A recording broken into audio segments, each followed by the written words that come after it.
At this time, as mentioned, we have a series of skits. The next skit we have is on annual income.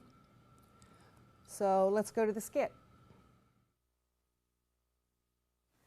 Good morning, Joe. Good morning. Good morning. Great. Thanks for coming in. Did you remember to bring the information that was requested in the income recertification notice that I sent you? I sure did. Okay. Let's see. I've got my receipts for the convenience store, the 4 recent pay stubs. Pay stubs, great. I've got the letter from the Social Security Administration. All right. I've got, now I don't have very much information on my bank account. Oh. I'm sorry. Okay. And I'm pretty healthy, so I don't have any medical expenses. Oh, you're fortunate. Yeah, thank you. And the last thing I do have is the completed checklist. So there's all of the information that you asked for. Very good. Thank you. Well, why don't we take a quick review of the checklist? Okay. We want to see what your income was, if maybe there's some deductions that you qualify for. Basically, we want to make sure that you haven't overlooked something that should be on here. Right, right. Okay. Well, like I said, the only places that I have income is from my Social Security and from the part-time job at the convenience store. Okay. Did you read the EIV and U brochure that I sent with the recertification notice? Yes, I read that. Okay. Well, then you know that I can access your employment information, your wage information, and your Social Security benefits information simply by accessing HUD's EIV system through my computer. Wow, that's pretty slick. In fact, I did that before you came. I printed out the report so that I could have it here Oh, for us okay. to go over. You can see here, the first part of the EIV income report shows that you were working at the corner convenience store, and that for the first quarter of 2009, you earned $1,450. And you show on the checklist that you gave me that you are indeed working at the convenience store, and that you made about $6,000 last year. Is that right? Yeah, that's about right. That's about right. Well, okay, so let me look at your pay stubs. What do we do with them?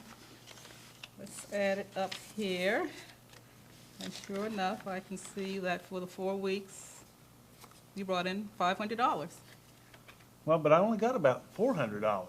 Yes, that's about what you receive after payroll deductions for such things as taxes and insurance. But now to calculate your annual income from your job at the convenience store, we're going to start with your gross income before any deductions. Okay? Okay. So use the calculator right quick. Uh-huh. You earn $500 a month. Yeah, Divided by 4 is $125 per week, okay. times 52 weeks, which gives us a gross income, projected income at any rate, for this upcoming recertification period from your job of $6,500. Oh, okay, Is that right? okay. Okay. Now also see here on the EIV report that you have Social Security benefits of $950 per month.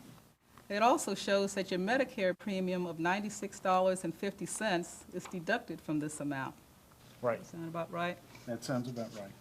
Okay. And that's the reason, I guess that's the reason why my check is about $850 as opposed to the $900. Yeah, your check's about $863, and yeah, $863, something like that. Yep. Well, that's because it's for the net benefit amount. That's the amount you receive after after Social Security deducts the $96.50 for your Medicare premium. Okay, All righty, now to calculate what your income is going to be from Social Security, we take the gross amount, $950 times 12 months. You're going to get Social Security benefits of $11,400. And they're going to use the $96.50 as a medical expense. That's your Medicare premium.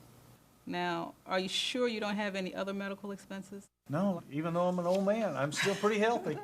Okay, well, you've got to let me know if you do, because I'll have to send off verification reports to your doctors and to the pharmacy. Yes, if that comes up, I will certainly do that. Okay? Now, I do have one question, though. You've got this EIV thing that you pull all this information out of. That's great.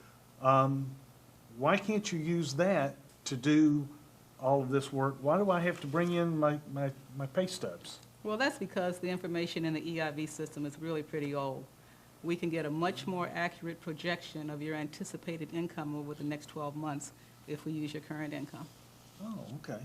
Well, I can see why you like this EIV thing, because with all the tenants here in the building, this must save you an awful lot of time. Oh, it really does. Saves a lot of time, but also saves a lot on postage with what postage costs these days. Okay. Okay, Joe, but before you leave, there's one more thing we need to do. I Okay. need to verify your banking information. You didn't bring your checks in, couldn't find your stuff. So what I need for you to do is to sign this bank verification authorization form, Oh, okay. and I'll send it off to the bank. Okay? Okay. All righty. And I'm going to ask you to wait one more minute. I'm going to make copies of your pay stubs and your Social Security letter. I'm sure that you'll want to keep the originals for your files, and I can have a copy for my files. Okay? So just sit there a minute. I'll be right back. So I'll be back in a moment.